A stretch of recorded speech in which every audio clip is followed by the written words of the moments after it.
Ladies and gentlemen, I have a question for you, and that is, what does it mean to be a South African? But before we get on to the main story, can I once again remind you to please subscribe to this channel. Now, before we get on to the main story, let's just have a quick update on what's going on in the land of Blighty.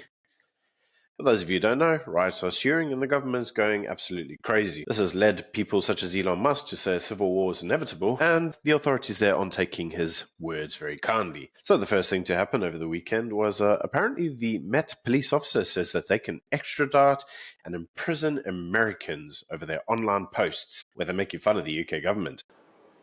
We will throw the full force of the law at people. And whether you're in this country committing crimes on the streets or committing crimes from further afield online, we will come after you. Princess Kate Middleton went to go visit some mosques in order to improve relations, and they refused to shake her hand because she's a woman.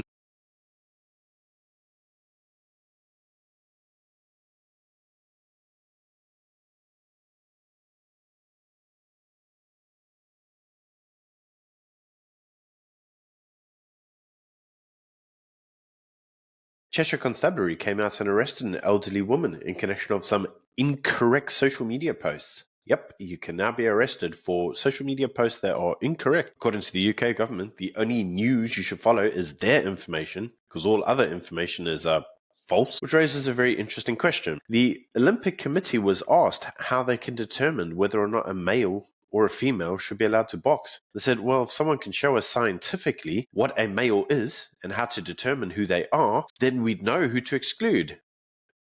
Apparently, XY chromosomes don't exist anymore. Is this misinformation? Will you commit to a review of your guidelines on this matter, given the controversy about what's happened? We have said from the very beginning, if somebody is presenting us scientifically a solid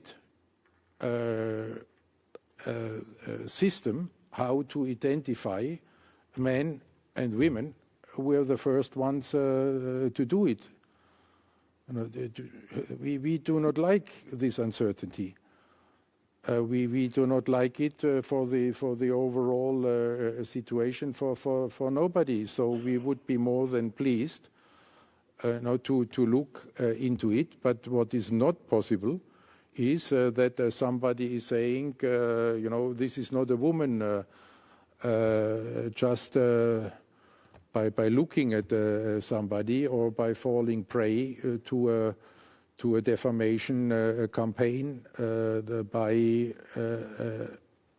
not a credible organization. Even more interesting, the former First Minister of Scotland, Hamza, says that he's thinking of leaving the United Kingdom and moving to Pakistan because there's too many far-right in the United Kingdom. Which leaves the question, did Hamza ever really have any real love for the United Kingdom? I mean, he had that very famous speech of how he hates white people because Scotland's full of them, and now he says he's just going to leave because there's problems.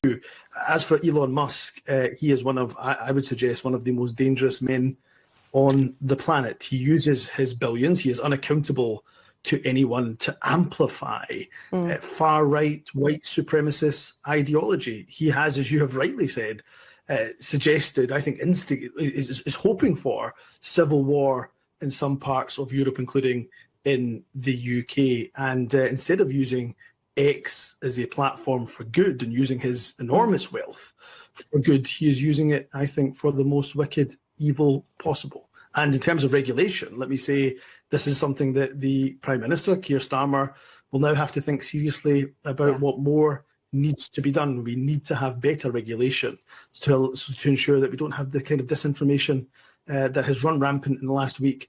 But we all know that a lot of the riots have started because a lot of Brits don't like the Islamification of the United Kingdom. Come on, guys. What's up? Nara Takbir! Allahu Akbar! Nara Takbir! Takbir!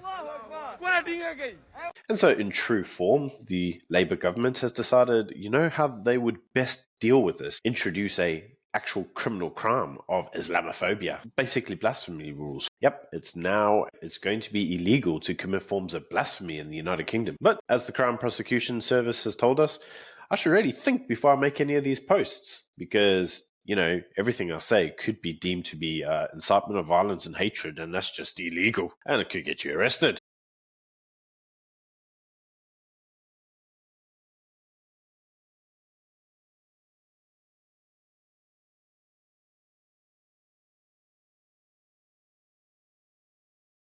So one has to ask yourself the questions, what the hell is happening in England? And you know what, I really don't know. As Brett very kindly says in this social media post, turns out South Africa is no longer the shithole of the world. That rests with Britain, France, Ireland, and most of Europe. I mean, after all, these riots are supposedly really bad, and as we have now been told, just by going and watching them, you are now committing a crime. In fact, as you can see in this Belfast news article, a youth went downstairs to see what was all the fuss about, why are they making so much noise, and he observed a riot. And during the riot, he went back upstairs and thought, geez, those people are crazy. Well, he's now committed an offense, because he was there. And that's all it needed. But, you know, at least you can go online and express your frustration. Wait, you can't. So much for freedom in that country. After all, as has been observed by some, there are now more arrests in the United Kingdom for social media posts than in Russia. But don't worry, Russia's the bad guys. On to the next minor story before we get onto the main story. Apparently, the police are actually making some headway against crime now that Bekele is gone. It's almost like Bekele was a problem. And as a really poorly performing minister, crime got out of control under his watch.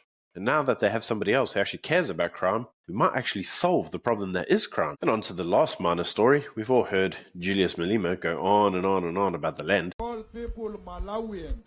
We call people who come from outside Makwerekwere. Whereas we are Makwerekwere ourselves, because we come from where those people come from. None of us come from here. We came from the north and found the koi and the sand here in southern Africa, and we settled here. Well, now that we've had a change of government, it turns out that there's 2 million hectares of state farmland just sitting idle, waiting for some new black owners that could possibly jump into farming. It's almost like there was no land problem, and the land was all right there, just underutilized, like a lot of what happens in South Africa. Lots of things sitting there waiting to be utilized and no action plan being put in place. So, on to the main story, which is what exactly is a South African? And this actually becomes very important, specifically in relation to the Miss South African beauty pageant. For those of you who haven't noticed, South Africa had a beauty pageant. We crowned a beauty queen, and it turned out she wasn't South African. And this is because her parents had supposedly, allegedly, obtained a fraudulent citizenship for her at birth. Apparently they stole someone else's identity, and this was capable of being done because Home Affairs was a shambles. Well, she won the competition, and Gator McKenzie was the first to call it and said, she doesn't look very South African to me. How he knew, I don't know. The man sometimes looks like he can see into the future. It's kind of scary. Well, in any case, what tended to happen is that Leon Schreiber went through, looked at the records, found out that her entire citizenship was fake, and turned out she was actually born in Nigeria. So some observed that this shouldn't have precluded her from being able to participate in the Miss South Africa beauty pageants, but others also said, why would you allow this when she actually doesn't have citizenship here? She might have been here for a long time, but she's never actually been granted citizenship because the original granting of it was done fraudulently. So this has led many individuals to question what exactly has gone on here. Well, according to Herman Mashaba, you see the problem is that South Africa has too many illegal nationals here, and many of them flout and ignore our laws. On top of them, many of them feel nothing to commit crimes in order to do things fraudulently, such as occurred in this instance. Well, in response, South Africa now appears to be being excluded from international events because, we're xenophobic. And Herman Mashaba hits out of this saying, well, how exactly are we as a country meant to respond to foreign entities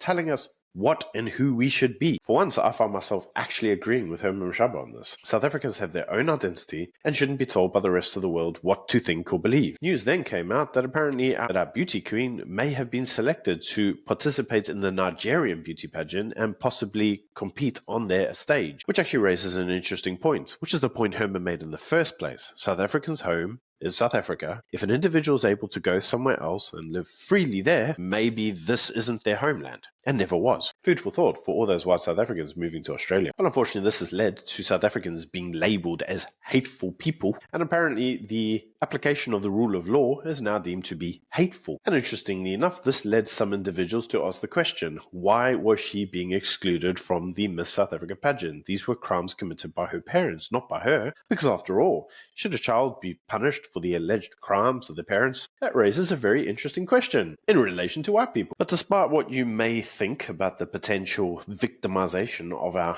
former Miss South Africa, turns out we very easily went and found ourselves another one. And you see, the interesting thing about it is she wasn't black, and that led many individuals to say that this was basically a crime against the black child. And Gator Mackenzie came out as Minister of Sport and had a very pertinent and very interesting comment and take on this. And he said, "We don't have a white Miss South Africa. We do not have a black Springbok captain, nor do we have a coloured as Bafana Bafana's coach. We see them as South Africans." Well, Mr. Gator Mackenzie certainly has taken a very reconciliatory approach to the entire debacle, and Gator himself has come out and slammed any form of racism against the now Miss South Africa. Before we go, let's at least take comfort in that in South Africa, nonsense occurring in the United Kingdom would never take place here. Check this out.